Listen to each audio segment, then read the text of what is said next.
An unusual coincidence, but a beautiful story. We'll talk to a couple of players from Moses Brown's girls basketball team tonight. They got some attention in the Providence Journal, and it caught my attention when John Gillooly wrote about their common ground. There's actually three of them. One's not feeling well tonight, under the weather, but two of the young ladies are here. The three of them all have type 1 diabetes, and their story has become public, and they're very public about it, and they discuss what the challenges are like and some of the good stuff that's come from the shared cause that they have, and messages they have for the community about what you can do about the affliction of diabetes. So we will meet them coming up here a little bit later on. I'm looking forward to do that. Love when the kids are in. By the way, they're on the Moses Brown girls team. They got upset in the girls' state tournament. We'll have to talk about that as well. What happened? What happened? Welcome into my state of mind. Nice to have you aboard. Thanks so much for tuning in. There's more melting going on out there. Every day is a slow melt. We are going to have to get used to a very, very difficult March and April, though. Mud season. It's like being in northern Vermont. Let's check the what do we call this thing, Laura? The rundown. Yeah, this thing where we have like thoughts and we talk about some issues of the day. Fire protection cost. Oh boy, did Ken Block come up with a doozy here. We'll discuss the cultural ramifications of that. The lingo from the governor around the poverty issue is some of the same rhetoric that we get from the president, and I just wish that we could have some common sense in this conversation about the minimum wage. The mayor in Woonsocket had to write a check today at the State Ethics Commission. We'll tell you why. You may remember the story. It's actually, if you don't laugh, you'll cry over her thinking. And Hillary answered to the question, why were you using your own private email account for your Secretary of State work? Your state of mind is important to us, and we have a program announcement or a promotional announcement as well before we get going with our interviews tonight. Let us dig into the rundown and break it down a little bit. Yeah, Ken Block had a press conference today. You remember, the former gubernatorial candidate and former creator of the Moderate Party. He lost to Alan Fung in the primary, but he continues to do public work and evaluate what's going on out there when it comes to the taxpayer money and the expense. And here's a headline off 630WPRO.com today. Yeah, we're paying too much in fire services. So he says, look, this is very, very interesting. I guess he and his staff, with this new organization called WatchdogRI.com, accumulated statistics about firefighting on multiple levels. How many fire stations we have, how many fire personnel we have, how many fire apparatus do we have, all of that. Rescue 2. And it turns out that we've got about a $315 per resident cost to provide that service, whereas in Arizona, say Phoenix, $225, in Dallas, $175. And he's trying to tackle this thing from a, I gather the data, now what are we going to do about it point of view? The reality is that we can't afford to be 40% more expensive than so many other places in the country to provide the same service. That's really what this is all about. And by the way, what we're not specifically talking about here is manning necessarily.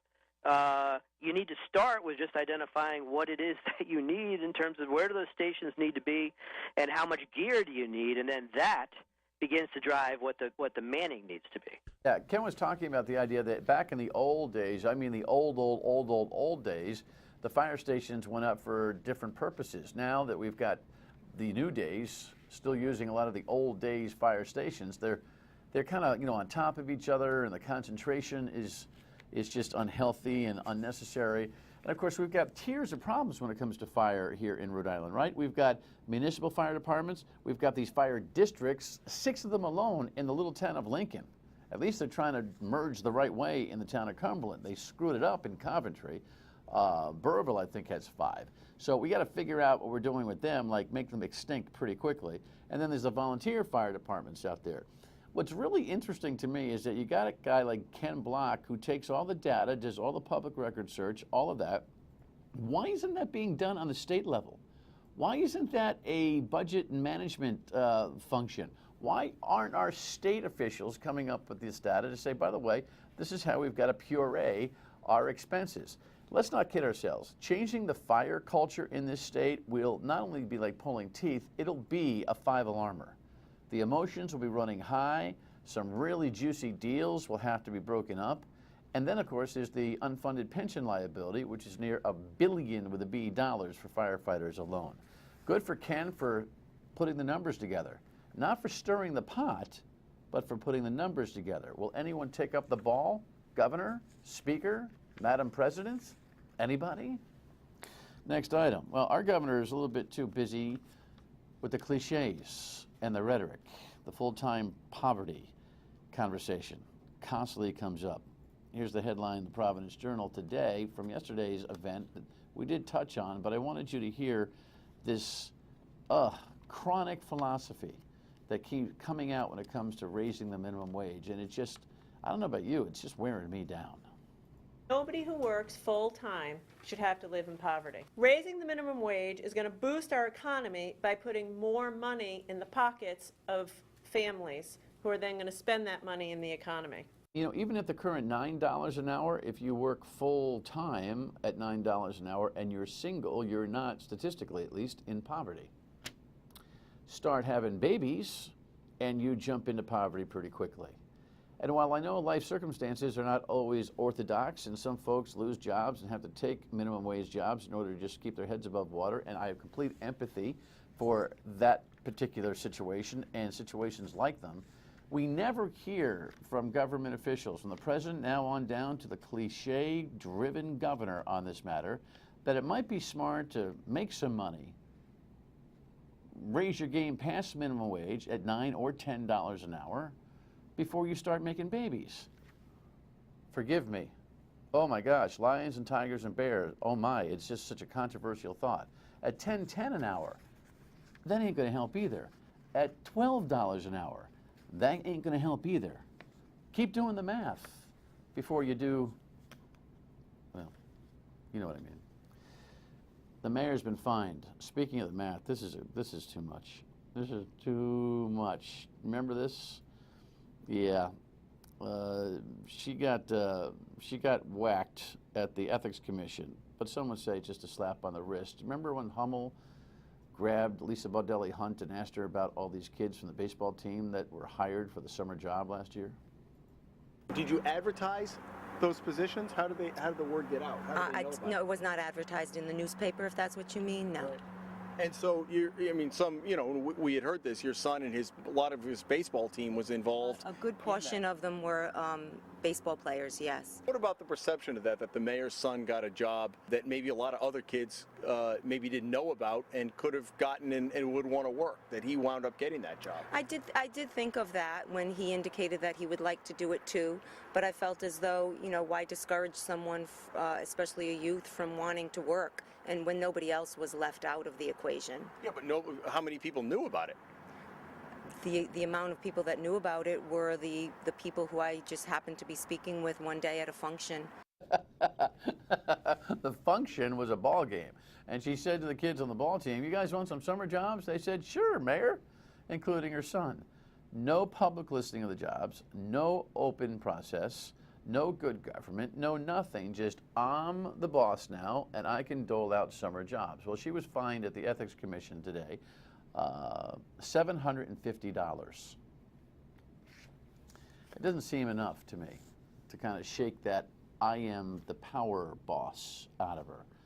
Hopefully she's learned her lesson. Clearly when she met with Hummel, she had no clue that she couldn't do that, and that should scare everybody. By the way, she also wrote a check in the fall for $880 back to the town government payroll to pay for her son's job. So it's a $1,500 hit, or $1,600.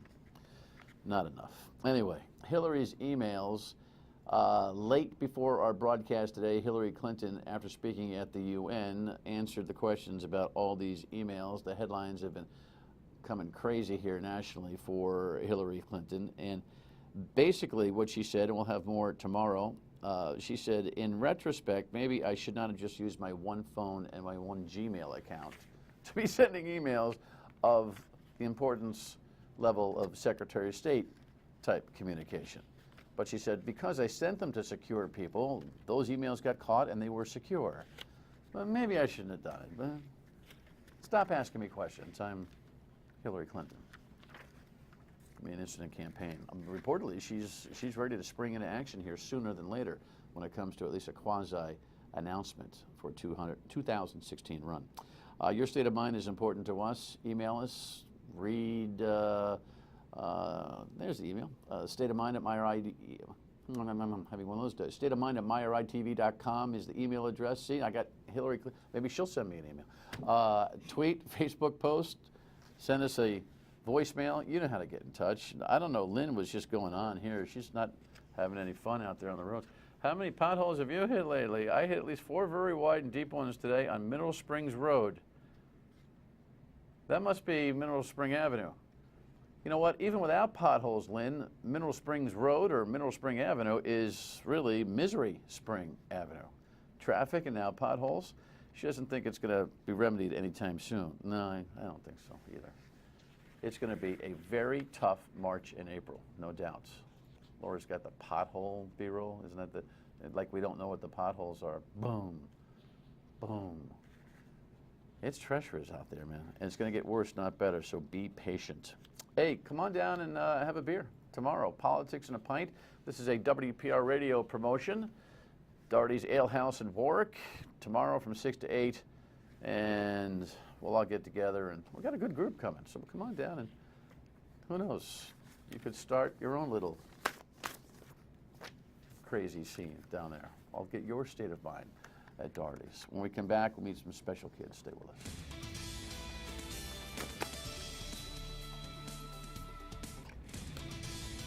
Just thinking we should have had the school is closed, blah, blah, blah, blah, blah, blah, blah. I think we're done with that. Here's a headline that grabbed my attention, and Justice well, we've got to talk to these young ladies. They are obviously growing up fast with the challenge that they have, and they've got some cool messages here. School is closed. Wasn't today though, was it? No. Do you have that kind of like in your heads, like what is going? Every time school's closed, yeah. Yeah. That's a pretty cool thing though, wasn't it? Yeah. They got national attention, like 3 million hits on YouTube, Yeah. and Yeah. you know we had your public relations guy. Who is he? What's his name? Oh my gosh, I'm losing it. The author of the principal's name from Moses Oh, Brown Matt is Glendenning. Yeah. Matt, and that he's the principal. Yeah, and the person who wrote the song Yes. was Justin Peters. Yes, Justin. Music teacher. Good save, Haley. Thank you. Haley is here, and Belle is here, and I read your story, and we have a picture. The picture that we used there going into the segment. Laura, see if you can pop it back up. Yep, there they are. The 3 of you. Nicole's not feeling well today, so she No, stayed she's home. out sick, yeah. How did this story end up becoming well known that each of you have type 1 diabetes? And it's such a rare thing for 3 young ladies on one high school basketball team to have this. What happened? Well, We don't know what happened, but how did it end up becoming public? Yeah. Well, one of our captains, actually, her mother is diabetic, so she had come up with a idea saying that we should do a team thing since there's 3 of us. And so we thought it was a great idea and decided to go ahead with it. And Haley contacted the Journal to try and get some publicity. Yeah. And it worked. Yeah. Yeah. Just explained to them what it was, the effect it had on our team, and a little bit about the fundraiser that we were doing. And Right. they emailed me back like 2 days later. Cool. So John Galuli wrote the story, and we got interested in it. Before we go anywhere, what happened with Coventry? You got beat in the tournament? Yeah. What was the score here? What happened? 58-41? Yeah. You were 7th seeded and got beat by the 10th seed? I'm sorry. You're done. No, We I'm tried. kidding. Next year. Yeah, Next year we're coming back on top. You got a good team coming back? Oh, yeah. All right, so you live for another day, right? Yeah. So tell me about what's going on, and since the story came out, the publicity that you've received, and the story that you want to tell is what about your challenge with diabetes? To not consider it as a challenge. Okay. Yeah. To not necessarily embrace it, but just handle it well and don't let it stop you from anything that you do or like hold you back, make you feel different, just the same as everyone else. It's so much like better. It's so much better to have other people on the team that have it. I mean, sitting out isn't as bad when you have to treat a low blood sugar or bringing extra snacks, not being the only one that has all the medicine with them. How did it happen that you all three realized that you had it? Was it something that you knew a long time ago, or just kind of like, hey, you two? How did that happen? I think one of our first games, I saw Haley test her blood sugar over the summer when it was just like a summer league game. And I asked her, I'm like, oh, are you diabetic? And she's like, yeah, of course. And so like we just like instantly became friends because of that, I think. You responded cool. Yeah. You're diabetic. Yeah, You cool. said cool. And Belle, I mean, you're Belle. I'm Belle, yeah. She's Haley. And Nicole, same thing. How did she get into the? Well, I everyone knew knew. Nicole before I started MB because she's cousins with a family friend of mine. So my mom actually had me tour her because she had diabetes, I had diabetes. She had to go to the nurse anyway. So that's how I knew about it. All right. So now you have 3 people on the team, all with the same. What do I call Yeah, it? type 1. Condition, not challenge. Condition. What's the Yeah, condition? that's good. That's good. Yeah. What's that done? And just in terms of your camaraderie, your common ground, the rest of the team, what's happened? Well, I think the 3 of us especially have gotten a lot closer, and the team also has gotten really close with us because they're very interested in how diabetes works. Like, I've never had more people ask me questions. They're like genuinely interested in how we have to take care of ourselves and like everything that comes along with diabetes. And so, okay, when they do, you say what? We just answer as like truthfully and honestly as we can. You're obviously very smart about what it is you're dealing with. Yeah. How do you explain to people what the condition is? Okay, so basically, our pancreases don't make insulin anymore. So whenever we eat, we have to give ourselves insulin through injection or by an insulin pump, which we're all on, which is like a device that you can put on your arms, your legs, your like hips, and that helps equalize like our blood sugar because food raises your blood sugar and insulin brings it down. Simple as that. Yeah. It doesn't prevent you from exercising, working out, No. normal life, precautions. Yeah, sometimes you can give yourself too much insulin. The amount of insulin you give yourself is based on like a carb ratio. How many carbs you eat, your weight can depend on how much insulin you take. So you can give yourself too much insulin, have a low blood sugar, have to eat more. Too little insulin, then have to give yourself more later. You guys take notes back and forth as to how you're dealing with it? Yeah, we compare a lot. We compete against each other. You compete, how? Yeah, well, I'm like very competitive, so I'll be like, Belle, what's your number? And she'll say like 150. I'll be like, I was 120, which is better. It's a good attitude and a wonderful way to deal with it. When we come back, there's a great camp for kids who are challenged with diabetes that they want to talk about, and we'll continue. Stay with us.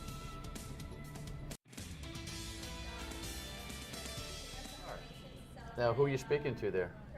You guys having a little assembly or something? Yeah, our crowd. That's For the the audience at the fundraiser game. Beautiful. I'm just watching you play. You don't mind if I just... No. Okay. I'm a basketball junkie. You got a great camp, Camp Surefire, that you want to talk about. We've got some information that the ladies want to put up. Sunday, June 21st through Friday, June 26th, Camp Surefire. The information is online at campsurefire.org, and you've got through the middle of May to register. What does Camp Surefire do? It's just it's Rhode Island's only overnight camp for teens and children with type 1 diabetes.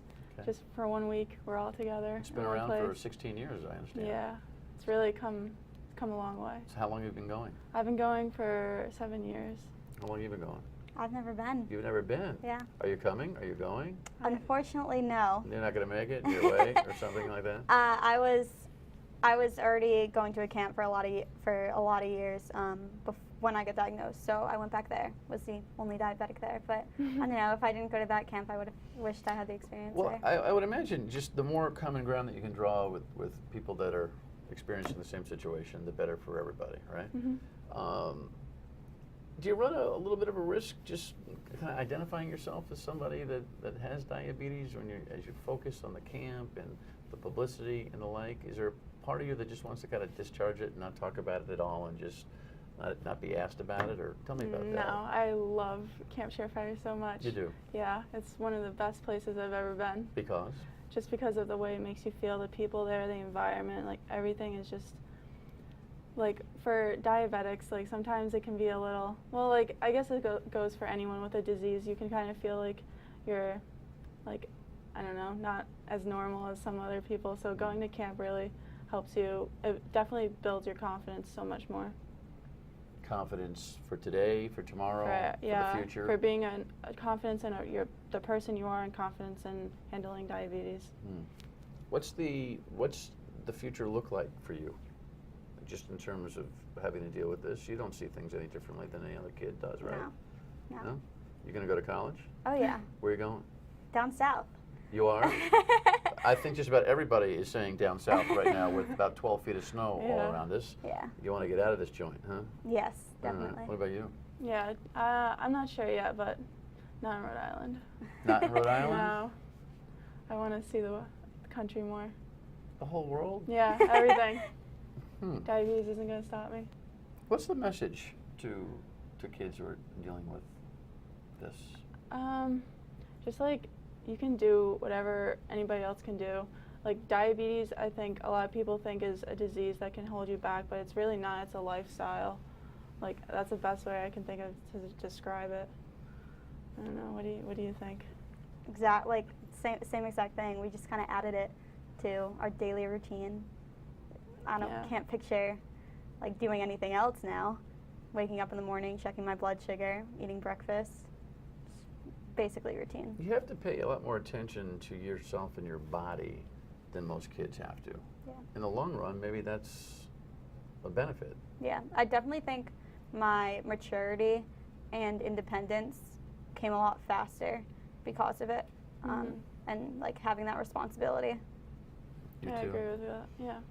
Having to deal with this, talk to your parents, your doctors about it, grows you up fast, right? Yeah.